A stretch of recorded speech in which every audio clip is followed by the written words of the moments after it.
சென்னையில அதிமுக பொதுச் செயலாளர் எடப்பாடி கே பழனிசாமி அவர்களுடன் மத்திய இணையமைச்சர் பியூஷ் கோயல் அவரது இல்லத்தில் சந்தித்திருக்காரு. அந்த சந்திப்புல பியூஷ் கோயலுடன் மத்திய இணையமைச்சர் எல் முருகன், பாஜக தலைவர் நயினார் நாகேந்திரன் உள்ளிட்ட பாஜக தலைவர்களும் கலந்துகிட்டாங்க. மத்திய இணையமைச்சர் பியூஷ் கோயல் 2026 நடக்க இருக்கிற சட்டமன்ற தேர்தலில் அதிமுக வெற்றி பெற்று அம்மா ஆட்சி அமையும், இந்த திமுக ஆட்சியால தமிழக மக்கள் அனைவரும் கடுமையாக பாதிக்கப்பட்டிருக்காங்க, ஊழல் நிறைந்த திமுக ஆட்சியை தமிழகத்தில இருந்து அகற்றுவோம் அப்படின்னு செய்தியாளர்கள் சந்திப்புல பேசியிருந்தாரு.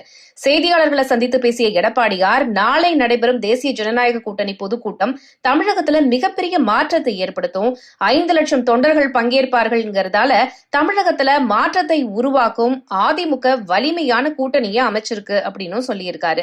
பிரதமர் பங்கேற்கும் இந்த கூட்டம் அதிமுகவின் வெற்றிக்கு அச்சாணியாக இருக்கும்னு புரட்சி தமிழர் தெரிவிச்சிருக்காரு. திமுக அரசை விரைவில் வீட்டுக்கு அனுப்ப அதிமுகவை மக்கள் வெற்றி பெற செய்து எடப்பாடியார அரியணையில அமர செய்வாங்க.